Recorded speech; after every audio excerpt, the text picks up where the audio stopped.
Today, oh, hallelujah, amen. Giêsu hazi mang tia Bethlehem khoa a tông luan xiam hong in na nam chinh đam na hi lung đam in ki ko ni ho sana chi in oh Bethlehem tung na ton tung khoa hong bác ta na kinh tang ko biểu in tua hin na thu mua nga te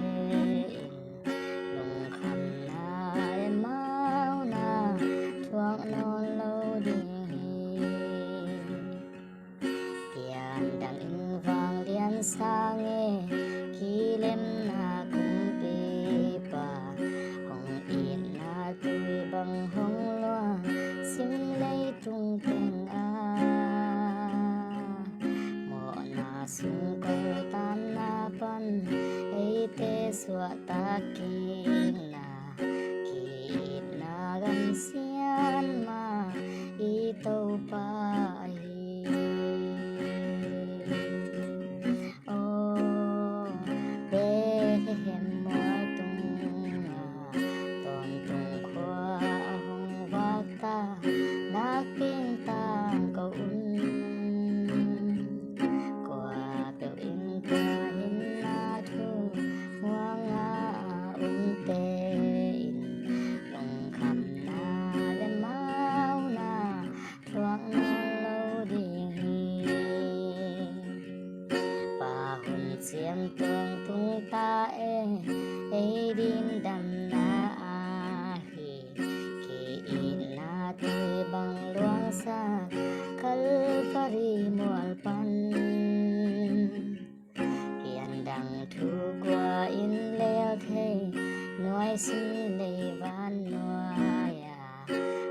hồng y na gam mà hồng tung pi đi oh Bethlehem mo tung ton tung khoa hồng vác ta na kinh tang ko biểu in tua hin na thu mua nga te lùng khăn na le mau na thoáng non lâu đi Zion vang liền na tô pa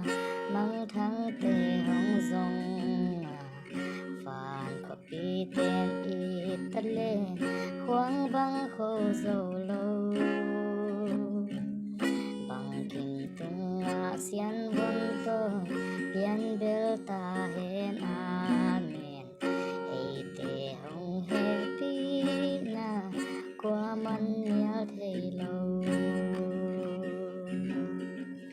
oh Bethlehem mo tung ton tung khoa hong vác ta na kin tang ko qua biểu in tua hin na thu mua nga te lùng khăn na le kan na thuang